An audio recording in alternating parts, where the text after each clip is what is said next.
வணக்கம். Welcome to அங்கனா சமையல். வர்ற மார்ச் 8ஆம் தேதி வெள்ளிக்கிழமை மகா சிவராத்திரி. சிவபெருமானுக்கு ரொம்ப உகந்த நாளான அன்னைக்கு நம்ம ஒரு 4 பிரசாதம் வீட்டிலேயே எளிய முறையில் ஒரு எளிய பிரசாதமாக செஞ்சு வச்சு நம்ம பூஜை பண்ணிக்கலாம். நைவேத்தியத்துக்கு ஒரு 4 பிரசாதம் ரெடி பண்ணிக்கலாம். வாங்க இப்போ எப்படி செய்யுதுன்னு பார்க்கலாம். அடுப்பில் ஒரு பேன் வச்சுக்கலாம். ஒரு 4 ஸ்பூன் அளவுக்கு நெய்யை சேர்த்துக்குங்க.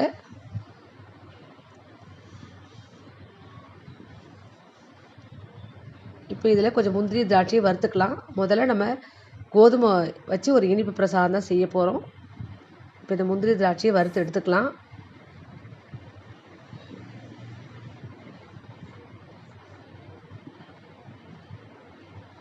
இப்போ முந்திரி திராட்சை ரெண்டுமே வறுபட்டுருச்சு. இதை வெளியே எடுத்துக்குவோம். இப்போ இந்த மீதம் இருக்கிற நெய்யில் இந்த 1 கப் அளவுக்கு கோதுமை மாவு எடுத்துருக்கோம், அதை சேர்த்துக்கலாம். நான் இந்த கண்ணாடி கப்பில் 1 கப் எடுத்திருக்கேன்.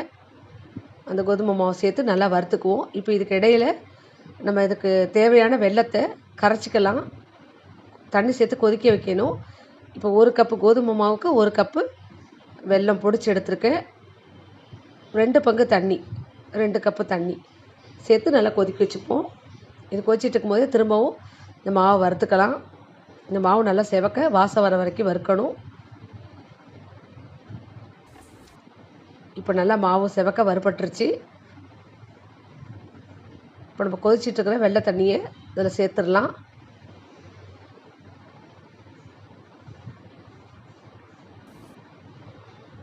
கொஞ்சம் கொஞ்சமாக சேர்த்துக்குங்க, பொங்கி வரும். அதனால் கொஞ்சம் பார்த்து சேர்த்துக்குங்க.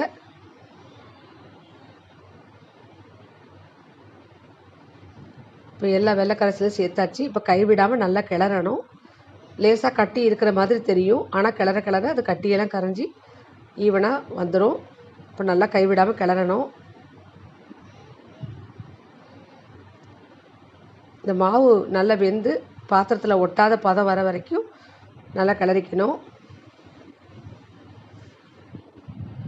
ரொம்பவே சுவையாக இருக்கும் இந்த கோதுமை இனிப்பு பிரசாதம். சிவபெருமானுக்கு ரொம்ப ஒரு உகந்த பிரசாதம். இப்போ நல்லா பாத்திரத்தில் ஒட்டாமல் வந்திருக்கு பாருங்கள், நல்லா வெந்துருச்சு. இப்போ நம்ம இதில் ஒரு 2 ஸ்பூன் அளவுக்கு நெய்யை சேர்த்துக்கலாம். கூடவே ஏலக்காய் பொடி, வறுத்து வச்சுருக்கிற முந்திரி திராட்சையை ஒரு 3/4 பாகத்தை சேர்த்துக்குவோம். மிச்சத்தை அப்புறமா நம்ம மேலே இன்னும் கொஞ்சம் சேர்த்துக்கலாம்.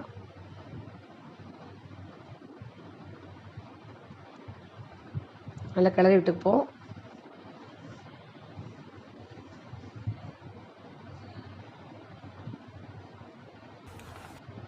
இன்னும் 1 ஸ்பூன் நெய் சேர்த்து கிளறி வேற ஒரு பாத்திரத்தில் எடுத்துக்கலாம்.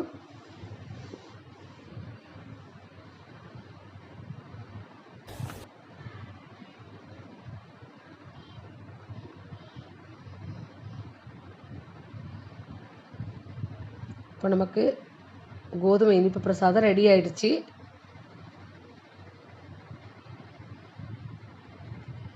தயாராகிடுச்சு கோதுமை இனிப்பு பிரசாதம். அடுத்தது நம்ம எள்ளு சாதம் செய்ய போகிறோம்.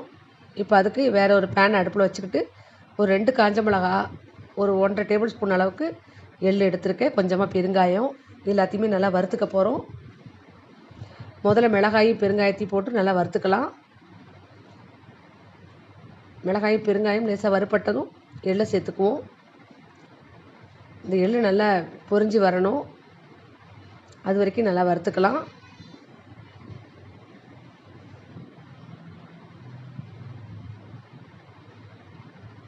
எள் வெடிக்குது பாருங்கள். இப்போ அடுப்பை ஆஃப் பண்ணிவிட்டு இதுக்கு தேவையான உப்பை சேர்த்து கொஞ்சமாக வறுத்துக்கிட்டு நம்ம எடுத்துடலாம். இந்த எள்ளு சாதம் சிவராத்திரி அன்னைக்கு 3வது கால பூஜைக்கு ரொம்ப ஒரு விசேஷமான ஒரு பிரசாதம் அப்படின்னு சொல்லுவாங்க. இப்போ எல்லாத்தையும் வறுத்தாச்சு. இதை நம்ம பொடி பண்ணி எடுத்துகிட்டு வந்துடலாம். இப்போ திரும்பவும் அதே பேன் அடுப்பில் வச்சு ஒரு சின்ன கப் அளவுக்கு சாதத்தை அதில் சேர்த்துக்குவோம். இந்த அளவு சாதத்தை சேர்த்துக்குங்க.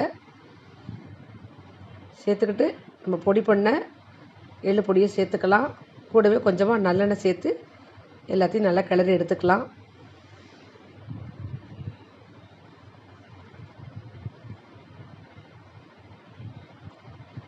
நல்லா கலந்து விட்டுக்குங்க.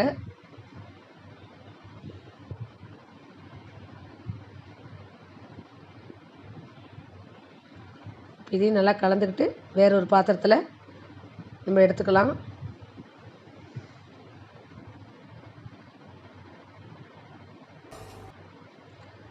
இப்போ 2வது பிரசாதமும் ரெடி ஆகிடுச்சு.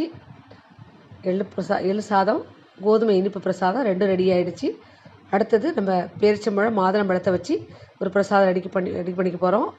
பேரிச்சம்பழத்தை கொஞ்சம் கொஞ்சமாக கட் பண்ணி இந்த ஒரு கிண்ணத்தில் போட்டிருக்கேன். இது கூடவே ஒரு 2 ஸ்பூன் அளவுக்கு மாதுளம்பழத்தை சேர்த்துக்கலாம்.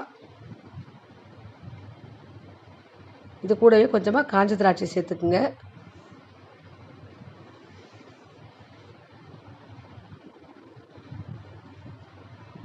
இது கூடவே கல்கண்டு நம்ம கொஞ்சம் பொடிச்சு வச்சுருக்கோம், அதையும் சேர்த்துக்கலாம்.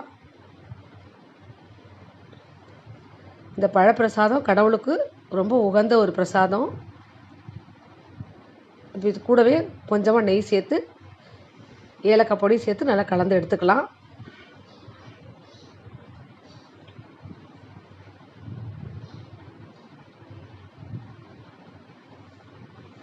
இப்போ நல்லா கலந்துக்குவோம்.